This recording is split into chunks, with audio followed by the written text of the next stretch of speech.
It's a late February day here in 2021, and the wind is howling outside.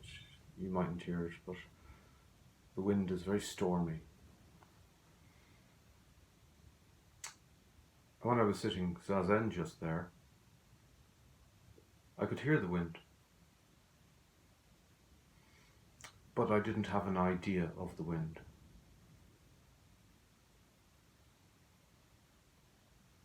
I just experienced the wind. It was just outside. It was just howling. It was just making noise. So, in a way, that's what Suzuki Roshi is talking about today. As we continue reading his Zen Mind, Beginner's Mind, on page 116, Believing in Nothing. I discovered that it is necessary, absolutely necessary, to believe in nothing. That is, we have to believe in something which has no form and no colour, something which exists before all forms and colours appear. This is a very important point. No matter what God or doctrine you believe in, if you become attached to it, your belief will be based more or less on a self-centered idea. You strive for a perfect faith in order to save yourself. But it will take time to attain such a perfect faith. You will be involved in an idealistic practice.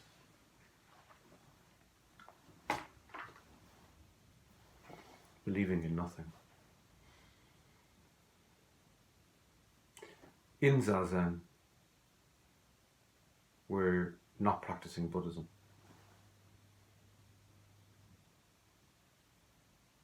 In Zazen, we're not being Buddhists.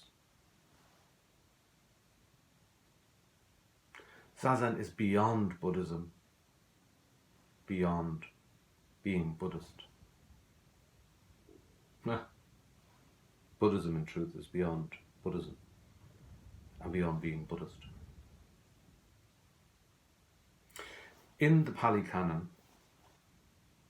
what Suzuki Roshi is referring to here today, in the original ancient teachings, the Pali Canon, Buddhism is, the teachings, the Dharma, is compared to a raft that brings you from this shore to the other shore. And once you've reached the other shore, you no longer need the raft. So, everything is profoundly transient in reality. And even the Dharma, even the teachings, are provisional till we get to a point where the true teachings are realized, and they're the teachings as a conceptual idea, set of doctrine, whatever you want to call it, drops away, falls away. You know, in teaching Zen, I've been teaching Zen, I suppose, for about 10 years now.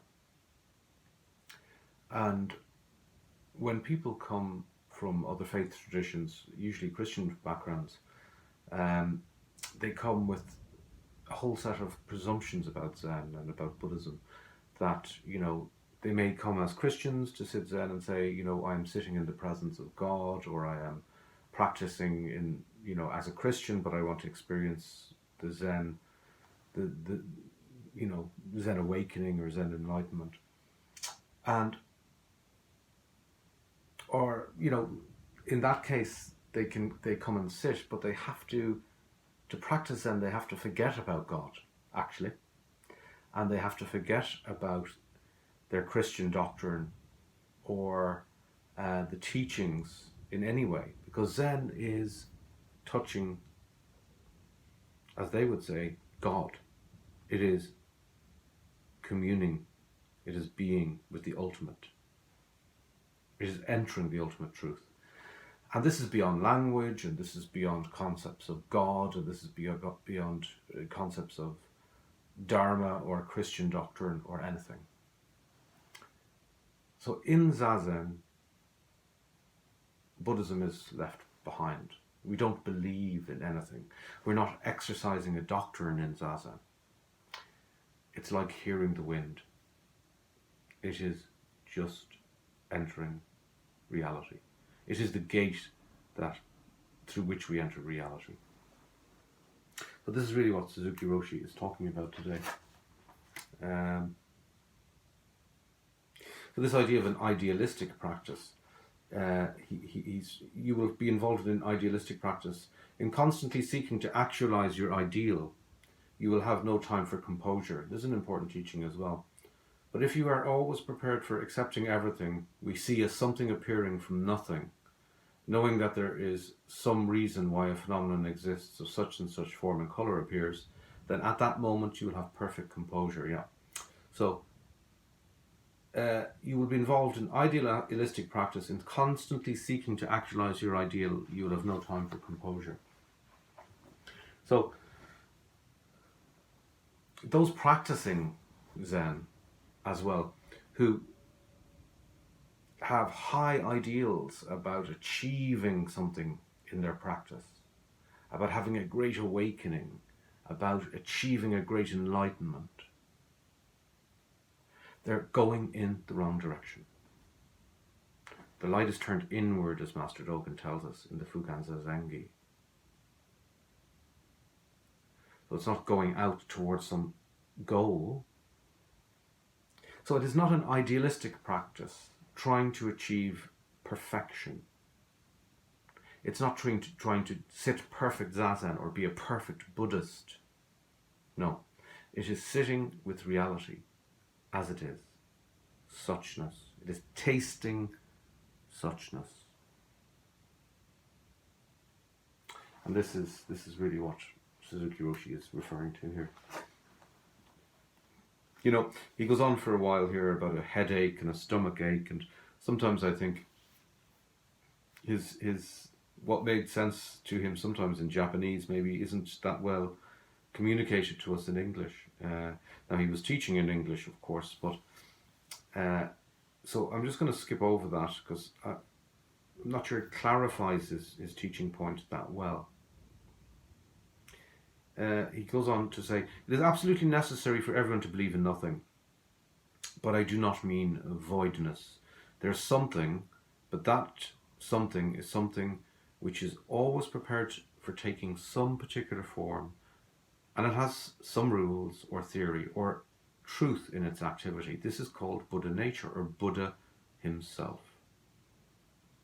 So it is not voidness, this nothing. This believing in nothing is often misunderstood as a nihilism, as a believing in nothing, in the sense of, a negative approach to reality, But it is not this voidness. It is, Suzuki Roshi refers to it as that which is before things take form or colour.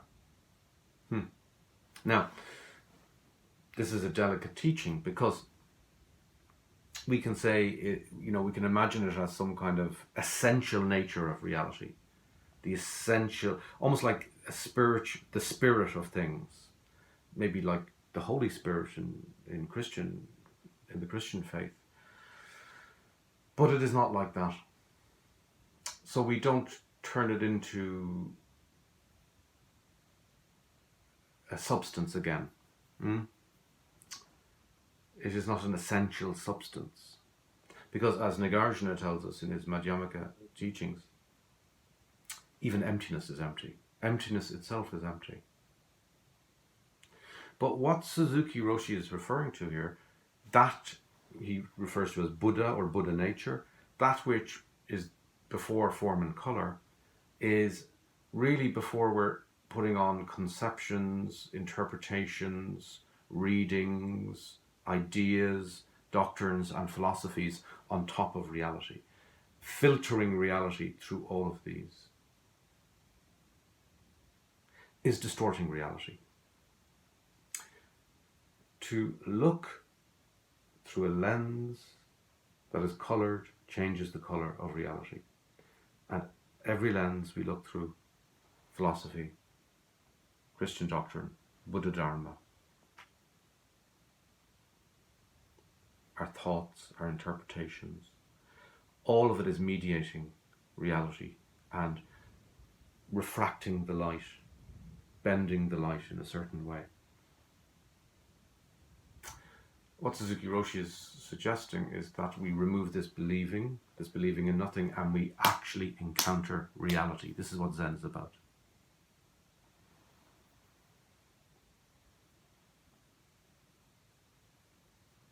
And this is before form and colours arise. This is reality before it is chopped up and divided. Do you ever see those Japanese chefs? Amazing what they can do, chopping up food and vegetables in front of you.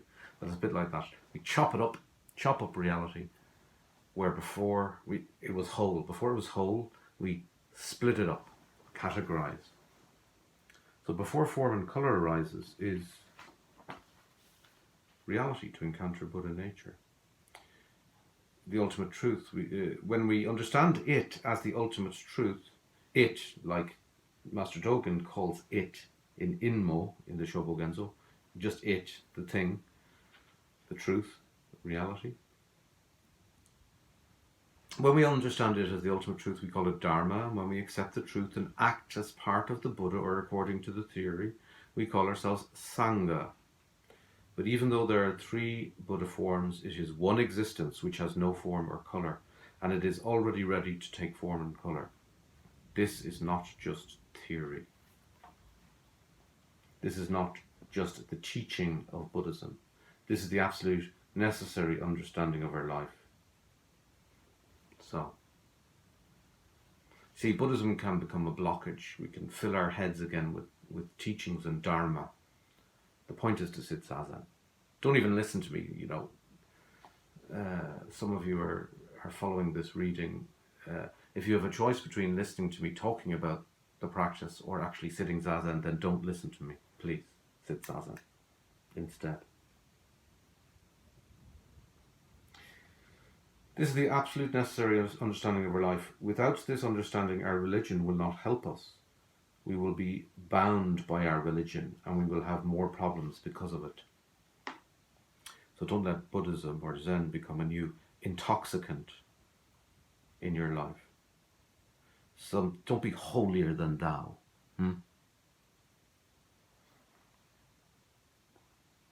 If you become the victim of Buddhism, that's what he's talking about, you will not be so happy. This kind of understanding is very important. Yeah, so anyone can become intoxicated by a religious tradition, but that isn't the point. The point is liberation. Not a new kind of enslavement.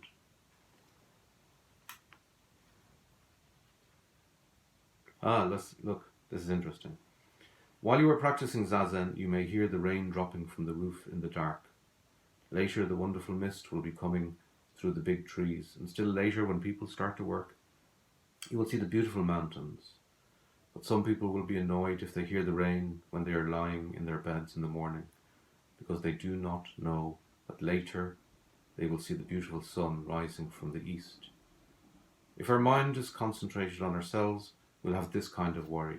But if we accept ourselves as the embodiment of the truth or Buddha nature, we will have no worry. We will think, now it is raining, but we don't know what will happen in the next moment. So the truth is, this is back to the goal, the great goal that we can intoxicate ourselves with in practice, seeking this great goal. All we do is come to stillness in zazen. We come back to the ground of being, the truth of being, and this zazen is a gate to that true reality, where the rain is just the rain and the wind outside is just the wind. At the moment, it's both very windy and rainy.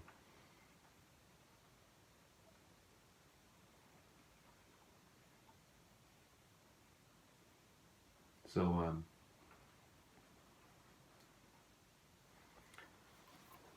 the truth is always just present now. Since we don't know, let's appreciate the sound of the rain now.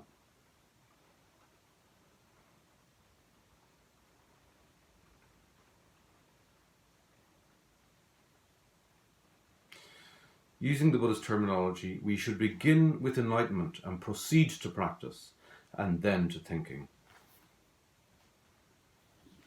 Usually thinking is rather self-centered in our everyday life, but our thinking is 99% self-centered.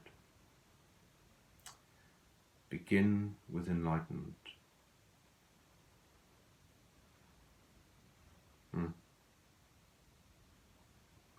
Then move to practice, and then to thinking.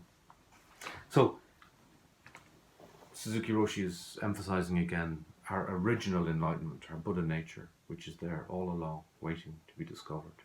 So we begin enlightened.